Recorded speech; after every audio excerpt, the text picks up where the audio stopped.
Welcome into this week's edition of the Coaches Show. We took last week off, had some scheduling conflicts, but we got everything under control now. And joining me first, as always, for our softball segment is our head coach, Meleah Howard. Coach, thanks for joining me. Glad to be here. And Coach, since the last time we talked, you've gone 3-1, including a road split against Jones, swept East Mississippi, so not a bad week against some top 25. I said East Mississippi, I meant Itawamba. Swept Itawamba. I'll correct myself on that one. Not a bad week against some top 25 opponents. First, just talk about the split against Jones. I know the first game didn't go your way, but it had to be good to see your team bounce back and get a win in game two. Yeah, game one, it was definitely not the way we wanted it to go. I felt like we were a little bit methodical in that game. We didn't really bring a lot of energy. I don't know. It was just, we weren't ourselves in that game. Jones is a great team, but we were not our best that game, and we lost. And you look at that one, and you had the lead. The biggest difference was their 4-run bottom of the fourth, and that kind of made the difference there because you had a lead 2-1 before that. They didn't score anything but 1 in the first and then 4 in the fourth there. We scored 2 in the third, 1 in the sixth. That's where you get the 5-3 line there. We had just 3 hits in this one. Let me looking for him. Emily Williams with 2, Morgan Chisholm with 1. So a little bit struggling there with the pitcher that they threw. Addison Lindley threw in this one. I don't know that you could say she pitched bad. I think she got in some early trouble and she just couldn't get out of it. 3 in the third innings, 4 hits, 4 runs, 5 walks, 1 strikeout. Ava Browder came in, did really well, gave up an earned run on 3 hits and 2 2/3 innings and a walk. So not a bad job from Ava. You just wish Addison could have been just a little bit better in this one. Yeah, she was not her best. She walked a few too many, and she knows that, and I think she'll grow from it. Sometimes you have to have learning moments, and that was one of those for her. But, yeah, Ava did a great job coming in, and, offensively, we just have to be better than that. And then you look in game 2, and this one was 9-6, but I think loss in this one was 9-1, and we were, I think, chasing 3 outs, and then they score a couple of runs, and it just kind of kept snowballing there. But I think a good job by you brought in Maddie McCrory did really well, then Ava Browder came in, and both of them did really well in relief of Lily Crum in this one. But I think all 3 of your pitchers did really well. It just, that Bobcat lineup, if they get hot, they can get red hot, and they can score a lot of runs real quick. Yeah, well, you combine that with the thin night air, and it was a little bit crisp and cool, and the ball was flying, for everybody. But, again, a learning moment. I mean, we were up 9-1 in that game. All we had to do was get 3 outs and in the game. So I think we need to close whenever we have an opportunity to, and we didn't. So that's where the learning moment comes from in that. Yeah. 9 hits in this one. A third of those came from Breely Phillips. She had a pair of home runs in this one. The first home run tied the single season record. The second one broke it. So she was 3 for 3 in game 2 with 4 RBIs. You had a pair of hits from Abby Burnett, who had a really solid game 2. A hit from Noelle Lesh, Brooklyn Wren, Morgan Chisholm, Annie Poole all give you hits as well, too. So up and down throughout the lineup, just more production in this one, and that made the difference. And that makes a difference. You score 9 runs, you got a chance. And then you go to this past Saturday, you hosted Itawamba. This is a team that I think you can make an argument this might be the best 1-2 pitching combo in the league based on stats and those kind of things. Both of them over 100 strikeouts, and it was just a great day for the Lady Wolves, a great day offensively. You only gave up 3 runs. It took them 10 innings before you got those, but how good was it to see your team finally come back after a long stretch of road games? You come back home to the friendly confines of Lady Wolves Field, and you're able to get a sweep. It was definitely great to be back at our field. It's been a long stretch, I think 2 weeks between having home games. But, you think going into that, these are 2 very good pitchers that we're going to have to see. And after how we looked against Madison Sawyer, you're thinking, are we going to be better? And we were better. We had better approaches at the plate. We had better at-bats. And that's something we talked about between those 2 games was like, hey, we have to be better at the plate. We have to compete better. Swing at strikes, take the balls. I know that's easier said than done, but they did a great job of executing and, manufacturing runs, finding a way. That's what we have to do. Yeah, and, I think, something that really was impressive on Saturday was I think heading into it, you were thinking you were going to see the reverse of what we saw. I think a lot of people would expect to see Ramsey Montgomery first, then Lizzie Meeks second. We saw Meeks first and then Montgomery second, so you kind of have to flip, I think, what you're expecting going into that, and I think the girls did a good job of overcoming I'll be that. honest with you, anytime we're playing somebody, I never know who's going to throw game 1 or game 2. We talk about it all the time, and the girls ask us, and we're like, I don't know. We know what pitchers they're going to throw out there at you. What order it's going to be, we have no idea. So guess what? Be ready for all of it.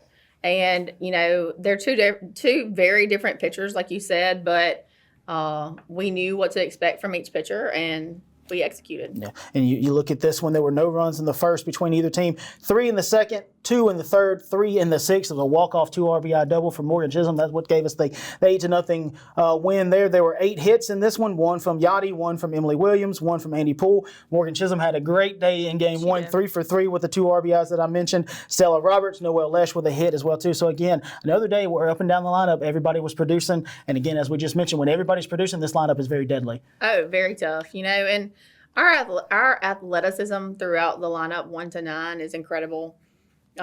We bunted a lot in this game, and I'm not known for wanting to bunt, but whenever that's our strong suit against a matched opponent, that's what we did, and we executed very well. Yeah, I was proud of that. I think anybody who was watching at home or anybody in person was probably going, man, they are bunting this team to death. And it was, I think it was nice to see. It was nice to be able to show, we can hit the long ball, but if we need to hit one short, we can do that too. Right. Shout out to Addison Lindley. Got back in the win column with this one, 6 innings pitched. She only gave up 2 hits, no earned runs, 3 walks, 6 strikeouts, a very dominant outing for Addison. And that's an Addison Lindley type of day right there. Yeah, I think I knew after the first hitter when she got that strikeout, I said, okay, Addison's here. Addison's ready for this one. We're going to be okay.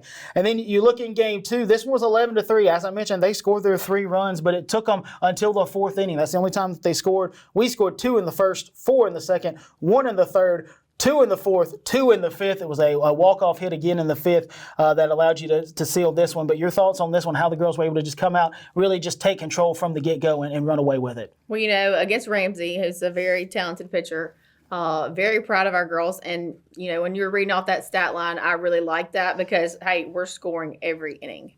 And that's what it takes. You have to put numbers up every inning if you want to win in these type of games. And not only did we score every inning, we chased Ramsey Montgomery out of the circle. I don't know how many times that's happened to her in her career, period, especially this season. A pitcher who comes in with 175 strikeouts, you've got to be ready because you're going to see a lot of strikes, and our girls were definitely ready. You had 14 hits in this one. Yachty with a pair of hits, Mo with 2, Annie Poole led the way with 3, Stella and Brooklyn Wren had 2 as well too, Noelle Lesh, Emily Williams, Breeley Phillips all had a hit. So pretty much everybody in the lineup had a hit, minus Abby Burnett, but she got on base as well too throughout the game. Again, lineup production. That's the sauce for everything this season. That's the sauce right there. And so now you look ahead and.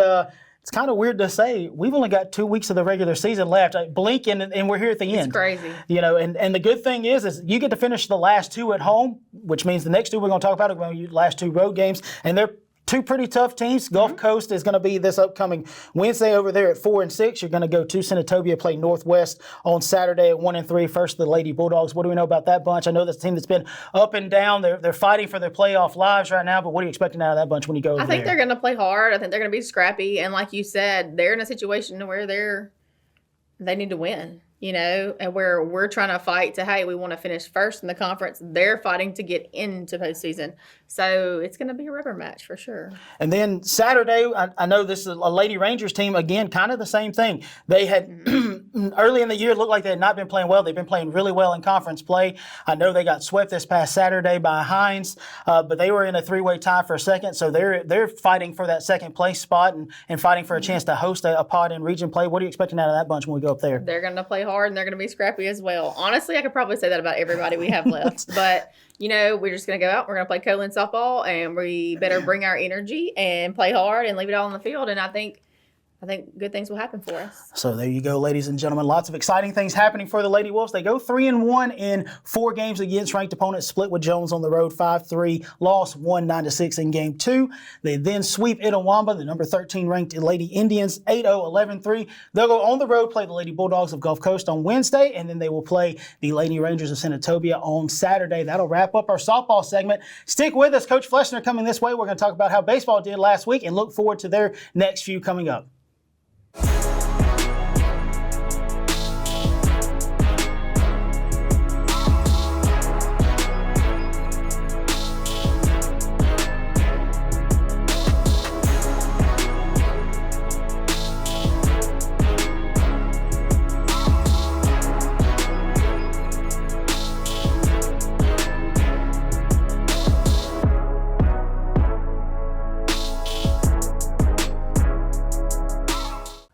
Welcome back in. Thanks for sticking with us through the break. Joining me now, as promised, is our head baseball coach, Kyle Flessner. Coach, thanks for joining me. Appreciate you having me. And Coach, obviously it's been a couple of weeks since we've talked. Again, some scheduling conflicts and whatnot, but we got everything worked out. And since the last time we talked, we've played 8. The good news is you've gone 5-3 in those, so you have won more than you've lost. There's a couple of top 5 wins in there as well too. Your thoughts overall in the last couple of weeks for Wolves baseball? No, we're starting to figure a few things out, finding our identity at the right time, and we're getting through those dog days. We're over 40 games in at this point, so the teams are really going to start separating themselves at this point, I think. And we'll go all the way back to 2 weeks ago when you hosted then number 2 Pearl River, who now has jumped up to number 1. But you split with them. You won game 1 12-6. You lost game 2 14-1.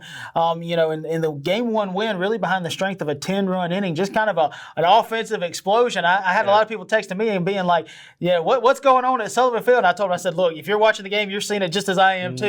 We're just connecting with the ball, tattooing it, and playing really well. But your thoughts overall on that game 1 win and how fun it was to see the guys really just go out there and have some fun with baseball? Ball was flying that day. I think we gave up a 4 spot to start off the day.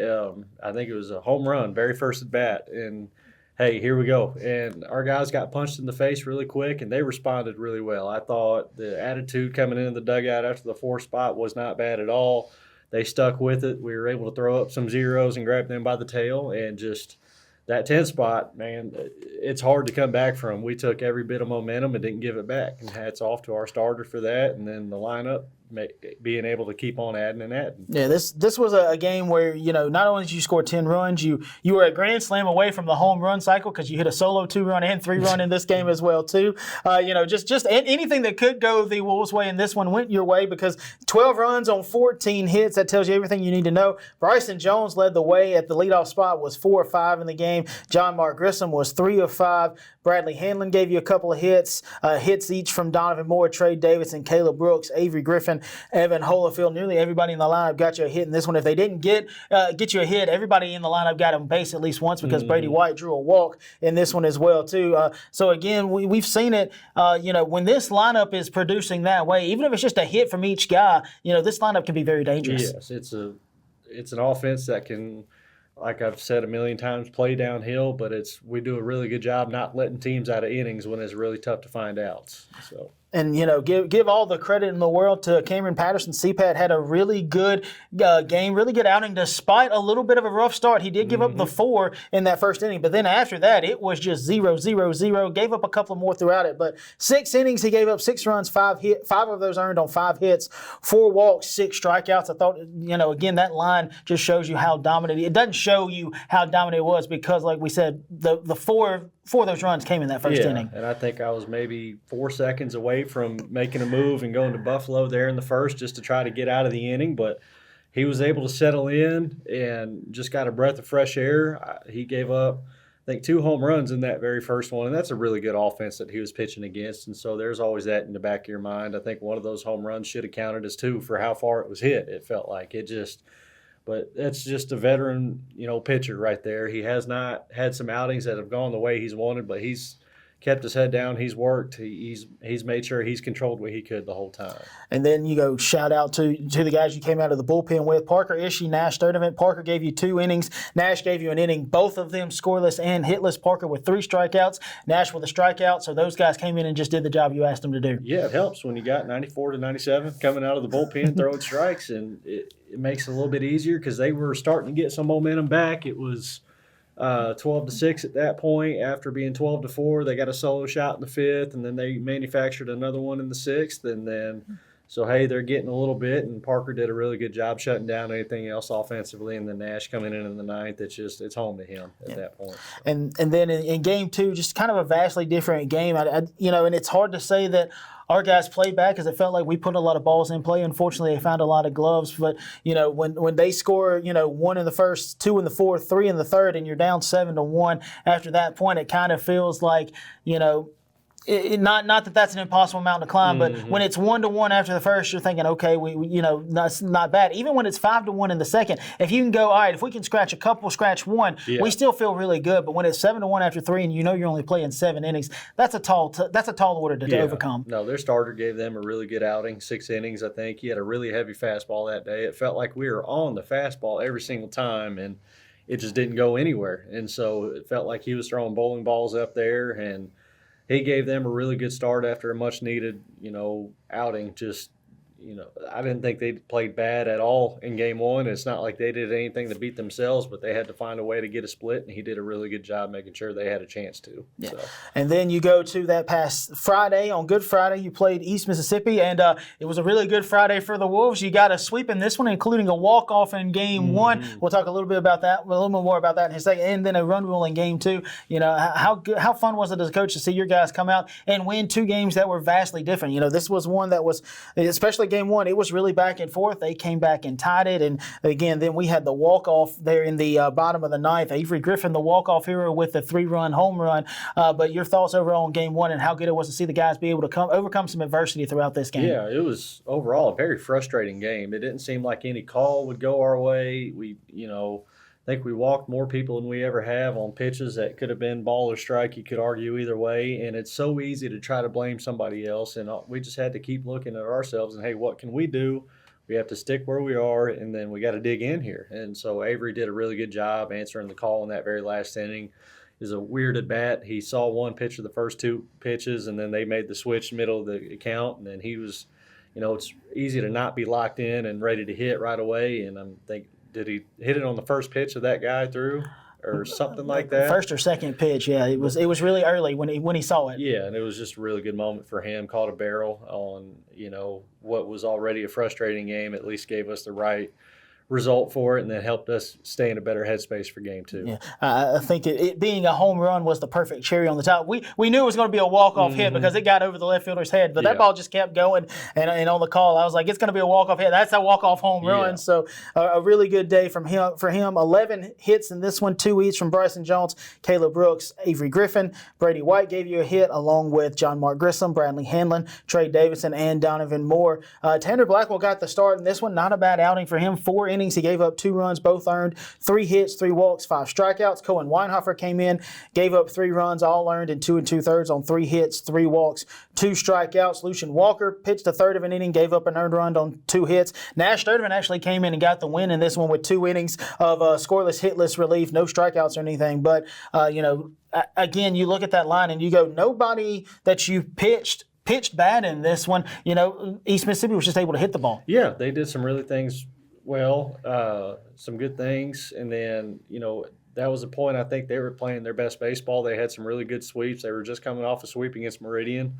And so they were very confident coming in. And so we were going to have our hands full, which we did the whole day. And our guys, were able in Game 2, I think, to take control early, which helped us out a lot. But, Weinhofer coming out of the pen, being able to get some outs right away, that was, that's been a good move for us. But it's a guy that can spin it a lot, and being able to have that pitch coming out of the bullpen, it helps give us an advantage a little bit. So. And then you just mentioned it in Game 2, it was 11-1, and after the first 2 innings, it was 9-0 because we scored 5 in the first, 4 in the second, and I think at that point you just kind of knew, hey, we just got to find a way to get a couple of more. I think the sweet thing to be able to get that 11-1 scoreline is in the bottom of the 4th. You hit back-to-back solo jacks. Brian Travis comes in, and I joked with him. I said, hey, man, great swing. He said, yeah, I just closed my eyes and swung really hard, and I know he's saying that jokingly, but BT, if you watch him play, I think that's his hallmark. He's going to swing the bat really hard, and he's going to make contact a lot of times. Even when he gets out, he makes hard contact. And then Caleb Brooks comes up and goes back-to-back with him, second time in the last couple of weeks where he had gone back-to-back because he went back-to-back with John Mark Grissom in the Pearl River game as well, too. So that made it 11-1 when you got those 2 in the 4th inning. And I think as a coach, it's just kind of sweet to see to get that kind of moment, to get that 10-run win. No, and don't let BT lie to you. That dude locks in more than anybody. I don't know what his numbers say, but I know we're going to get a really good at bat from him every single time. But having the guy on the mound, Jennings Kimbrell, when we're able to get ahead 9-0, not give them anything, not give them a breath, they have to earn everything to get back. Our whole team felt like we were in a pretty good place there. You mentioned it. Jennings got the win in this one. 5 innings, gave up 1 unearned run, 4 hits, 1 walk, 4 strikeouts. So, and then we go back to this past week. You hosted number 2 again, Jones, because the rankings changed before we got to play them. They were number 3 the week before. They jumped up to number 2. You got another walk-off in this one. You won game 1 4-3. You lost game 2 14-0. Played a really good pitcher in game 2. Was really dominant out there on the mound and really frustrated our guys. I think we made a lot of solid contact. Unfortunately, it found gloves. But going back to game 1, that was a game again. Battled all back and forth and just found a way to win it at the end. Yeah, I feel like us and Jones are very similar teams. They have some really good arms they can bring out of the bullpen. It's a deep lineup. They can score in a lot of different ways. The middle of their lineup can really hurt you as well. Our starter didn't get the outing he wanted. He had a really good first inning, and it seemed like, dang, where'd it go? And next thing you know, we're down 2-1. It's bases loaded, 1 out, and we bring in Weinhofer, and he's able to get 2 really big punch outs. Ultimately, that was the game right there, because it was a situation they could have added on and made it really uncomfortable for us, but we were able to stop them right there. And I felt like we had more momentum even being down 2-1 than they did, because they missed such a big opportunity.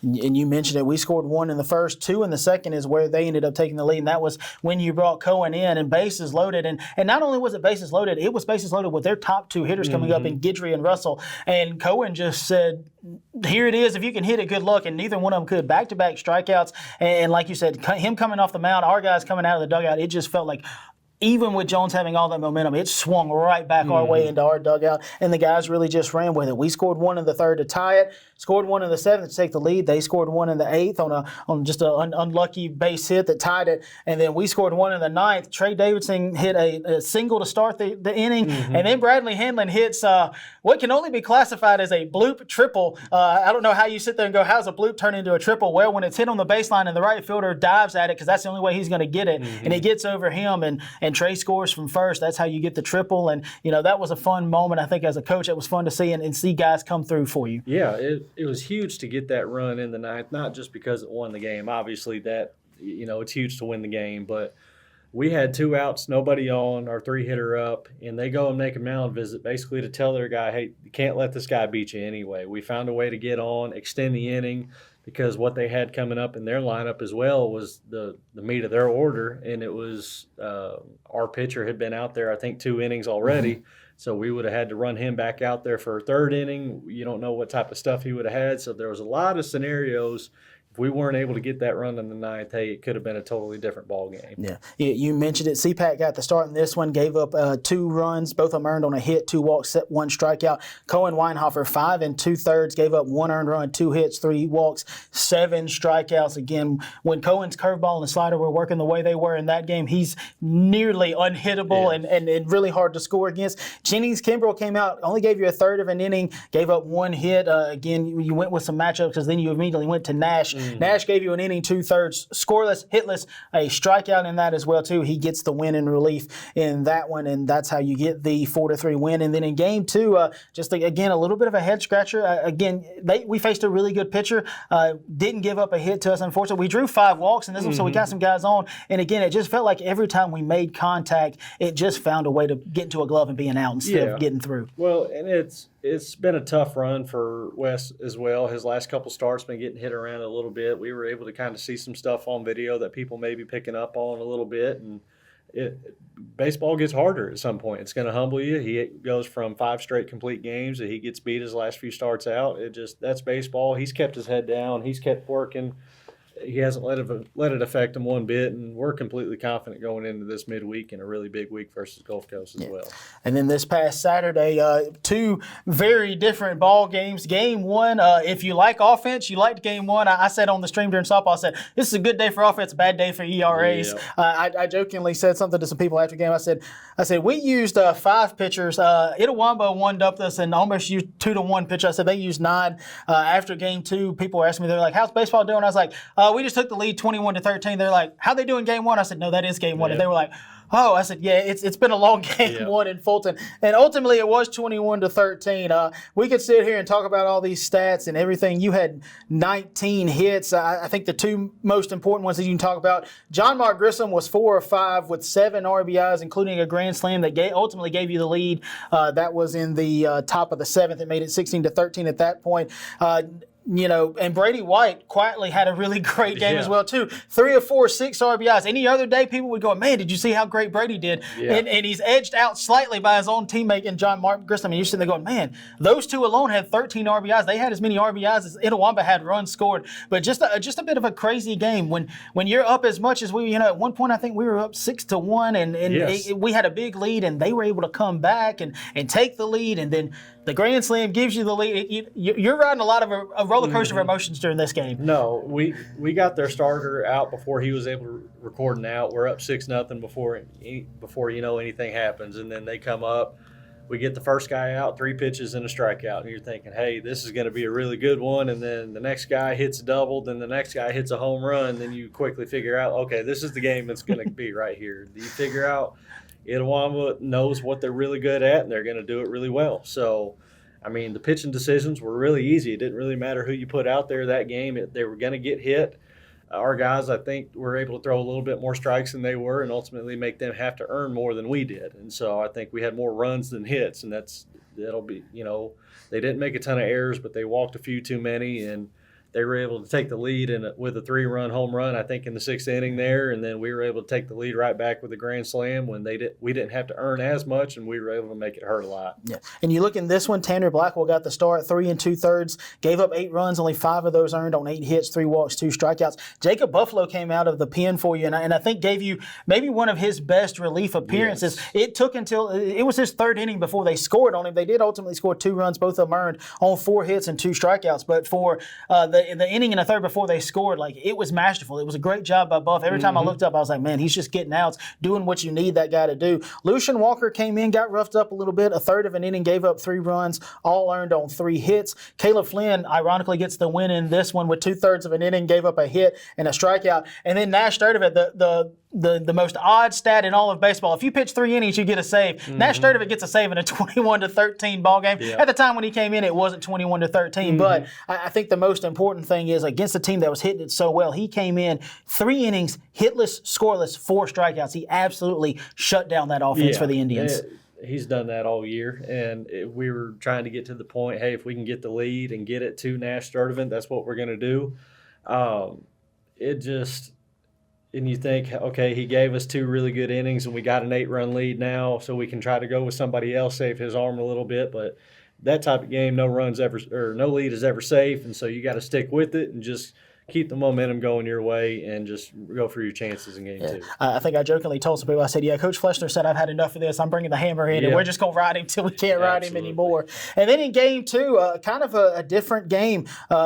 You lose this one 8-4, and really the difference was a 6-run fifth for them, because until that inning you're kind of cruising, everything is going your way, you're up, and looks like you're going to get the sweep. But unfortunately, that 6-run inning is kind of what cost you in this one. And again, it doesn't look, doesn't feel like anything. We didn't do anything wrong. We had a couple of errors. Yeah, we gave them some runs that they didn't earn themselves. But even if you take away the unearned runs, it's still a 5-4 ball game. So they still earned the win. And I think you just have to tip your cap and say they were able to get a split that day. Yeah, they had to earn every bit of it in that inning, and it just seemed like an inning we could not get out of. And we got the result we wanted in the first 3 at-bats for Jennings there in that 5th inning. It was a chopper that ultimately just equal distance between everybody. He finds a way on. Then we got into the bat up the middle, so we got first and second. And then we got a chopper right through the 4-hole, so you don't have hard contact in either one of the at-bats. Next thing you know, you got bases loaded, nobody out. And as good as that lineup is, when you have bases loaded, nobody out, you're in a bind. And so he competed. He did what he could. He kept making them having to earn everything, which is just what Itawamba did. So they did a really good job with that part. Kavion Griffith being able to come in and, get us out of that inning and then continue through with us the rest of the way, keep us in the ball game it seemed like he was throwing 100 miles an hour with a really good slider. That's the best I've seen him look this year, so hopefully he can build off of that. Yeah, you mentioned it, Jennings. It's a hard luck loss in this one. 4 innings, gave up 6 runs, 5 earned, 9 hits, 5 strikeouts, 2 walks. AG came in. Kavian looked great. 2 innings, gave up 2 unearned runs, 1 hit, 1 walk, 3 strikeouts. I think you could look at that. Outside of maybe the shutout against Parkland, that might be one of his best appearances on the year. Now the good thing is it's hard to believe, as I talked with Coach Howard, we've only got about a couple of weeks left. Y'all got a couple of weeks plus one more, plus a couple of more days because you'll have one there at the end. But the good news is you'll get to finish at home. 3 out of your last 5 are at home. Starting with your next 2, we're going to host Gulf Coast on Tuesday. 3-6. What do we know about the Bulldogs heading into this one? I know that's a team we've seen once over here already. Wes White performed very well against them in that one. But what do we know about them coming in? Well, all I know is it does not get any easier this week or next week. It seems like Gulf Coast is always an extremely talented team. They got a ton of pitching on the mound. They got depth everywhere.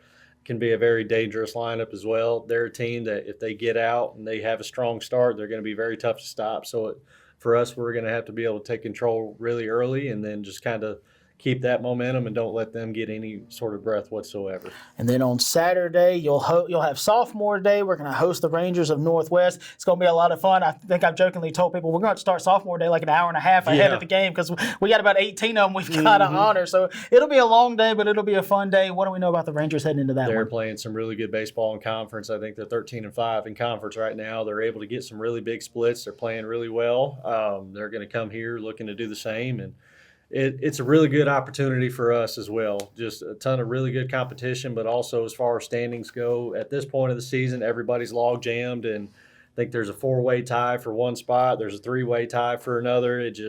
So there's going to be a lot of movement happening in those last 2 weeks. Yeah. I think if anybody at home looked at the standings, they want to be, man, I wish I had a handbook so I could see all the tiebreakers and make heads or tails of all this stuff. Because even me being who I am and knowing the tiebreakers and all that kind of stuff, you got to get down into the minutia of some of those tiebreakers to figure some of it out right now. But as you mentioned, in the next 2 weeks, a lot of those will be solved because a lot of those teams still have to play each other, including us with some of them in there as well, too. So, again, lots of good things happening for the Wolves. Sorry it was a little bit longer segment for baseball this week, folks. Thanks for sticking with us and powering through it with us. 5-3 over their last 8 are the Wolves. They will host Gulf Coast on Tuesday and then host Northwest on Saturday. Southwest is the next week. We'll talk with Coach Flessner before we have that one. But Gulf Coast coming in on Tuesday, 3-6. Northwest coming in on Saturday, 1-4, I believe, on those.